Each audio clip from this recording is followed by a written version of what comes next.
What's up, guys? It's Coach Grant with First Down Training, and today we're going to be breaking down 3 things that college coaches look for in wide receivers. So we're going to be talking about 3 specific skill sets that wide receivers need to have to be able to play at the next level, to be able to play at the Division I level, but more importantly, any level of college football. So I hope this video helps you guys out, teaches you a few new things, but also, fellas, if you're a wide receiver and you want to improve your route running skills, you want to get more explosive breaks, you want to improve your press releases, your catching ability, your overall football IQ, and you want the exact training regimen, drills, everything to do that, check out that very first link in the description below, fellas. We are traveling out to 6 different states for 2-day-long quarterback and wide receiver training camps this offseason. So our next stop is going to be in Columbus, Ohio, then Chicago, Illinois, then we're coming out to Dallas, Texas, Nashville, Tennessee, Salt Lake City, Utah, and Los Angeles, California. So if you guys are local to one of those states, want to come get some work with myself and my staff of coaches for 2 whole days, and this is not a camp with 150 plus guys, check out that very first link in the description below. We would love to have you out to one of our off-season camps. Let's get started with this video. So now, first thing that we're going to talk about, college coaches love wide receivers who do not force the releases for their routes, okay? So this clip from Calvin Austin, wide receiver out of Memphis. This guy's super talented, runs great routes, but the thing that's important, especially when maybe you're undersized, going up against bigger, physical DBs, is you cannot force the things that you are doing. In high school, a lot of guys get away with that because they're just better athletes than everybody else. But when you come up to the line and you're facing a DB who's lined up outside leverage, and let's say you have to run an outside breaking route, like in this case, a corner route or a 10-yard out, maybe even a comeback in some scenarios. You cannot force that release. It's all about having that high football IQ and understanding this DB's responsibility to play at that next level. At the next level, everybody's a good athlete. Everybody is fast. What separates you and what gets you to that next level at the next level is going to be your mind and how you guys can have a good football IQ and how you guys can actually apply these concepts. So we got to know off the line, why is this DB playing that way? He's inside shade. Why is he playing inside shade? Head up. Why is he doing that? Why is he outside shade? He is outside shade right now to protect the outside. He does not want to give up the outside release. So what a lot of wide receivers do is they'll come up and they'll just take one jab to the inside and try to just run around this guy. This DB is taught, do whatever it takes to not let him do that. So if you try to force it, guess what he's going to do? He's going to get his hands right into your hip, squeeze you to that sideline, and now, like, let's say this is the sideline, you're going to be running a corner route with about a yard to the sideline. That is an impossible throw for the QB, and college coaches at the next level do not want to see that. They want to see space. They want to see the quarterback being able to throw you open, you creating separation and space to where you can accelerate on the route. So that's not forcing your route. So Calvin Austin's thought process here, I'm not going to pretend like I know his exact thought process, but it goes to show because the film doesn't lie. He attacks this DB's leverage to the outside because we want to threaten him and make him think I'm going where he does not want me to go. He does not want me to go outside, so let's threaten him outside. Let's make him think I'm trying to just take an outside release because that is what will move him off the platform. A lot of guys don't sell the route. They don't actually sell with their hips, their shoulders. They don't actually step wide. That's not going to get that DB to move. To get him to move, we have to threaten him where he doesn't want me to go, and that is to the outside. So now I take this inside release, and now look at all this space that I have to the outside. I stayed on my straight line. Press releases, fellas, understanding leverage. All that is about understanding spacing and keeping timing. He's keeping timing, and he has space for that quarterback to throw him open.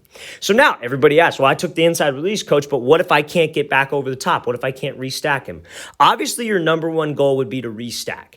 Give a move to the inside, a little head and shoulder fake, step to the inside, get that DB to bite, and then I have all this space for the quarterback to throw me open. That's in a perfect world, and that's when you run a perfect route. Now, sometimes it's not always going to be like that. Sometimes you got a DB who's playing right on your hip pocket, running with you, and this is what college coaches want to see. They want to see if you're able to be a reactive route runner. Do you just have one single thing that you're going to do, and if that doesn't work, you're screwed? Or if that DB plays it a certain way, you're prepared. You have a backup plan. And so if this DB were playing it well hip to hip, what's something you could do? You could throw him by and slip under. There's always a plan. There's always a reaction for there's always an action for his reaction to us, right? So if he's playing hip to hip with me, I could throw him by with my right arm at his shoulder, at his hip, make it subtle, and then slip back underneath on the corner. If I'm not able to restack, our main mindset needs to be restack, but also we got to be able to react. So fellas, all of that I just mentioned are key things that a college coach looks for when it comes to your route running. Because if you can do these things, you have the speed, maybe you have the size. The size is not the most important thing, especially when you look at Calvin Austin, not the biggest wide receiver. He got drafted to the Steelers a few days ago, right? It's just about what you can do. You got to have speed for sure. You have to be fast play at the next level. But if you lack a little bit of speed, you can make up for it in these areas that we are discussing. The details matter, fellas. The little things are not little. Let's watch the thing again. Full speed, textbook job, attacking his outside shade, taking the inside release, making that move, and winning on that corner route. So now, second thing college coaches that I want to talk about today look for in wide receivers when they are recruiting them is, do they have the ability to make not the routine catches, right? So I think everybody can agree.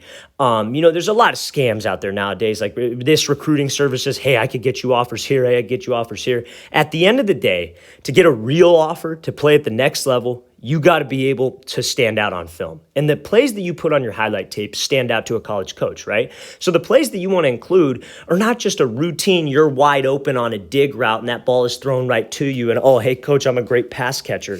That's not what he wants to see. Because quite frankly, he's got thousands of athletes across the country who could make the same catch with their eyes closed pretty much. You have to do something to stand out. And you making these tough catches downfield, over the shoulder, jump ball catches, catches in traffic, diving catches, those are the things that a college coach wants to see. Now, this specific example is a ball downfield, but this is one of the most natural things that you see in a wide receiver from a college coach's perspective, and that is called having late hands. And this is a catch that a college coach does not expect you to make. It's a catch that, oh, wow, that's something that we teach him when he gets here. He already has that trait. So let's play at full speed. So this is Pickens here out of Georgia. And this ball's thrown over the shoulder, but his hands are extremely late. He doesn't give that DB time to react. So why is this important? When you got a DB who's trailing you in man coverage, he's playing you. He's not supposed to turn. Some situations like DB coaches talk a lot about, like, okay, when's the best time to turn your head, look back for the ball, like for an interception. I get that. That's not what we're talking about. But he's playing you. When he sees your hands go up, that's when he's going to play your hands, because that's his indicator that the ball's coming, right? So we don't want to give him any time. And now as you get to the next level, these DBs get better and better, faster and faster. The separation gets less and less. So a lot of wide receivers were taught that when that ball is thrown over the shoulder, oh, you want to show your hands up to the ball, raise your hands, go get this thing, right? And in some situations when it's like a jump ball, yeah, for sure, you want to go get that ball.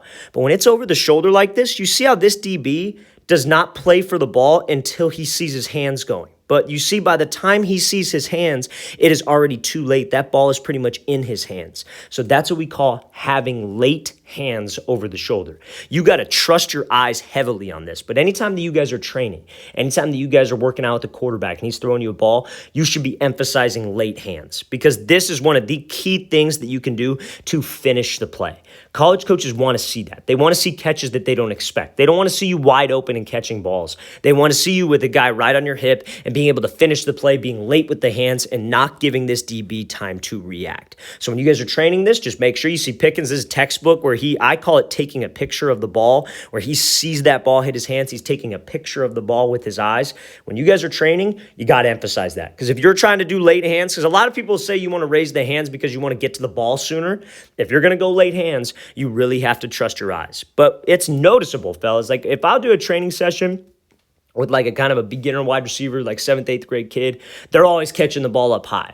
But then I do a training session with a guy who's got legitimate offers from a Power 5 school, or he's a Power 5 type player. They always are late with their hands over the shoulder. It's like a given. It's not even something that I even have to teach. It's just something that they naturally do because they've been in these situations, fellas. So we got to make sure that we have late hands and we could showcase that on film. Let's play this thing again, full speed one more time. Great job by Pickens attacking and then getting a step on this guy, but finishing the play. That's what college coaches want to see. So now, last but not least, coaches want to see you at the next level because like maybe you're in high school and maybe you don't see a whole lot of press coverage, right? You know, we talk a lot about press releases on this page, and it gets real popular this time of year because you guys are going to camps, you guys are doing, 7-on-7, and you see a lot more man coverage than maybe you would do in the actual season, right? Because a lot of you guys playing offenses or in leagues where the DBs are flat out scared or just not talented enough, so they play 10 yards off. And so you think, oh, well, I don't need to know press releases. That's not going to apply. When you get to that next level, this position gets extremely talented, and it narrows down. You're no longer going to be facing that 5 5'6", 130-pound guy who runs a 4.9 40 that you could just toss around the whole game. You're going to be facing legit guys who are 5'11 plus, who are going to be running sub 4.5 40s. That's how fast that DB position is at a certain level.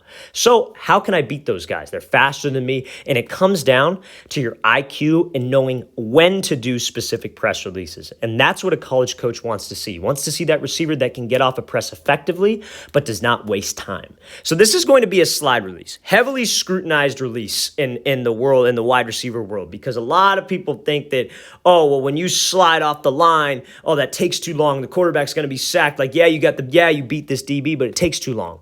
You got to know the right situations to do these things. And that is what will get you open, right? So this release here, this slide, so many guys do this in the wrong situation. They will, you got to know as a receiver, you got to know the whole play concept. You have to know the whole entire concept of what the quarterback's trying to do. You got to know his footwork. You got to know the timing of his drop so you can structure your releases accordingly. And that is what screws up a lot of guys, because you're going to be facing talented DBs who, like I was saying, going to be running very fast, very athletic guys. So if you don't do the right things off the line, or you rush the things off the line that you're not supposed to do, you're not going to get space. And that guy's intelligent. He knows what to expect. So we have to make sure that I'm doing the right things against the right type of coverage to keep timing. When it comes to press releases, it is all about, fellas, it is all about keeping spacing and keeping timing. So if you just try to force your releases, try to force your routes, that DB is going to reroute you out the whole dang thing.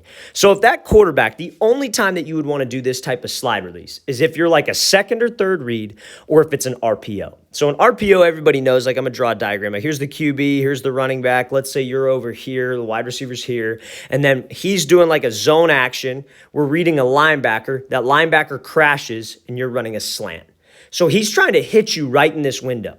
But if you guys get off the ball too fast right here and get to the window, and it's too early while he's doing the action, guess what? That linebacker could recover. Another defender could come down, like we have a safety who comes down, whatever it might be, or the corner has a chance to recover, whatever it is, if you get there too fast, and then you're going to have to wait.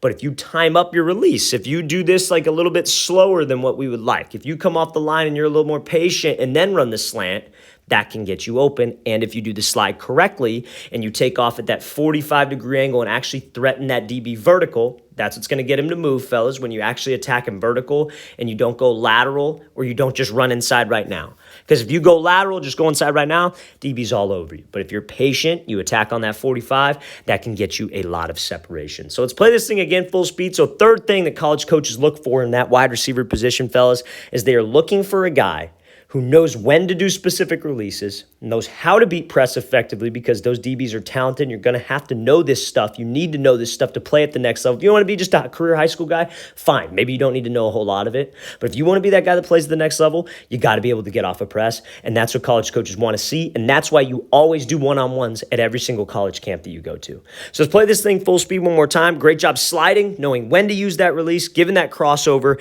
and then being able to make that play. All right, fellas, I really want to thank you for watching. I really appreciate it. If you have any questions at all, don't hesitate to leave those in the comment section below. We always appreciate the feedback you guys give. It helps keep the channel rolling, so we definitely appreciate it. And again, fellas, if you would like to come out to one of our off-season camps, we're coming out to 6 different states across the country. We're coming out to Columbus, Chicago, Dallas, Nashville, Salt Lake City, and Los Angeles, fellas. 2-day-long camps. These are not camps where we have like 150 guys out there. We're limiting spots, only 10 to 12 guys in each position group. So again, would love to have you out there. Check out that very first link below. I'll see you guys next time.